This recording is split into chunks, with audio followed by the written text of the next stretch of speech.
This is Bob Melvin from the Giants, and I'm back on base.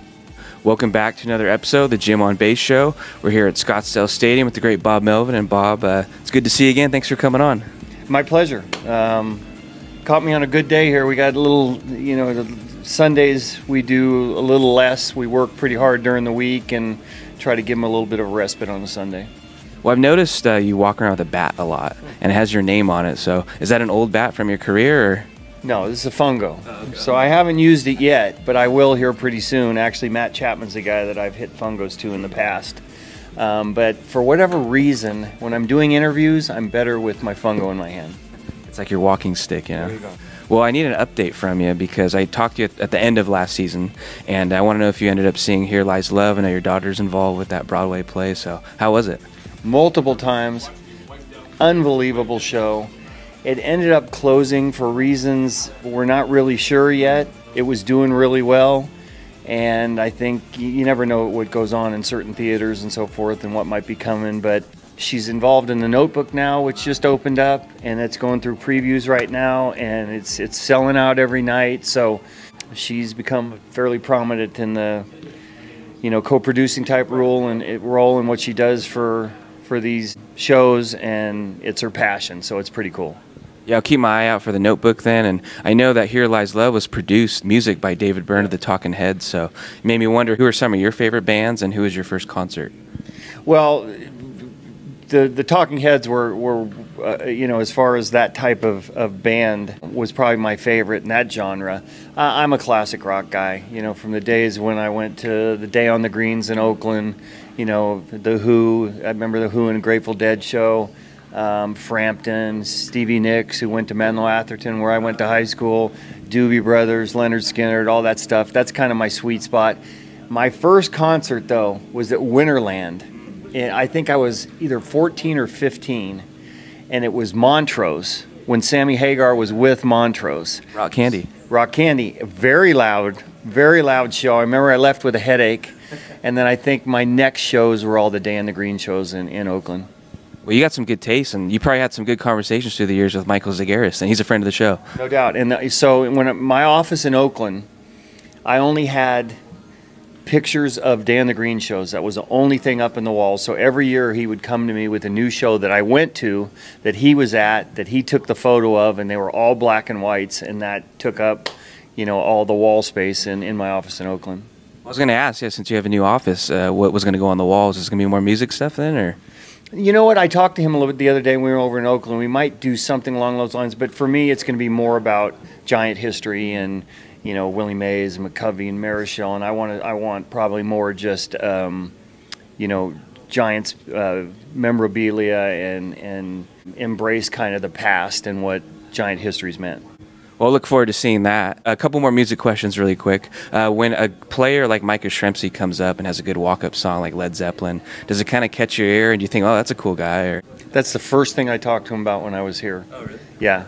When the levee breaks, every time he would come up, I would say, all right, I think I'm going to like this guy. So it used to be called classic rock. I don't know that it's just not old rock right now, but when it resonates with the guy then in your clubhouse, it shows you that he has really good music taste. Well, last music question here. My dad's favorite band of all time is Thin Lizzy. So are you into Thin Lizzy at all? Or? So if you want to date myself, I had an 8-track. Boys Are Back in Town, Thin Lizzy was an 8-track in my first car. And I think 8-tracks were probably in vogue for maybe like 2 years. I don't know where it was, but I remember putting that in quite often. And Boys Are Back in Town. And the boy is back in town. So what's it like to come back? Because I heard that, is it true you went head first down the Coke slide? Or? Well, when I would go to San Francisco, I liked to run the stairs.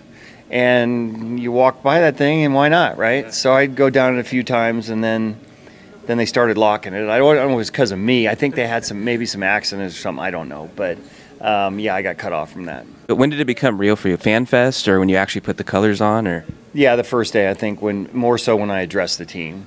And, when I was here for pitchers and catchers, it was great. It was kind of a nice segue. And then when everybody's here for that first day and you dress not only the players, but it seems like the entire organization, that's really kind of when it hit home. It was a very nervous day for me.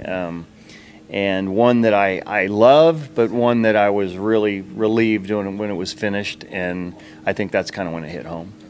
Well, I have heard you mention the 1985. Are you a rookie then? So did guys like Sparky Anderson, Lance Parish, did they take you under their wing at all, or? Yeah, the Tigers. That's who I came up with, was with the Tigers in 1985. So actually, Lance Parish did take me under his wing, which was great. But the guy that I was really closest to and remained close over the years, and actually was my bench coach in Arizona with the Diamondbacks for a while, was Kirk Gibson. And, you know, you talk about legends of the game. And to have him kind of looking out for me when I was coming up in that organization, really even in the minor leagues, before I got to the big leagues in '85, we became fairly close, and to this day he's one of my closest friends. So yeah, I'm all in on Kirk Gibson. Well, obviously you guys have Jung Ho Lee, so it made me think you've had some players like Ichiro, Hideki Matsui, Yu Darvish through the years. Just having some experience with that and having your right-hand man, Matt Williams, who managed in Korea, gives you an advantage just to make everyone feel comfortable and communicate. I think so. I think at least with Jung Ho, it's more my experiences with Ha-Sung Kim. You know, and I know Ha-Sung's been really good to him here in spring training. They go out to dinner. It's nice to have a guy that you're close to and they're really close friends to be able to go out to dinner with, to you know, tell him about the experiences that he had and what he had to go through here. You know, it's easy to just see what he does on the field, but, you know, I've been in Japan before and not by myself, with a team, and to acclimate to a new culture, a new language, new food, finding your way around, finding a place to live. There's a lot on your plate, and I think Ha-Sung's been a really good resource for him. And when it comes to like a feel-good win, do you like a glass of wine? Do you smoke a cigar? Anything that you like to do? Or I'm more of a red wine drinker, so it plays kind of in the region that we're in Napa Valley. I know some people out there too. The Beckstoffer family I grew up with and went to school with in my youth. David Beckstoffer was one of my better friends, and Andy Beckstoffer is a legend in Napa Valley. So yes, I'm more red wine oriented. And you said how you run the stairs. I was going to ask, for being an old catcher, you're still getting the steps in. Old catcher. Sorry, like retired catcher. Sorry. Better. Yeah. I run him right yesterday. I'm here so early, it's dark. So I have to kind of wait a little bit longer than I want to because we got a lot going on to get our day going here and scheduling and so forth. But it gets light at like 6:20, just enough to where I can run the stairs, even though my workouts are a little bit earlier. But I'm really looking forward to getting back to the bay and running those. Well, Bob, thanks for coming on the show. It's good to catch up, and looking forward to seeing you the rest of the season. My pleasure. Anytime.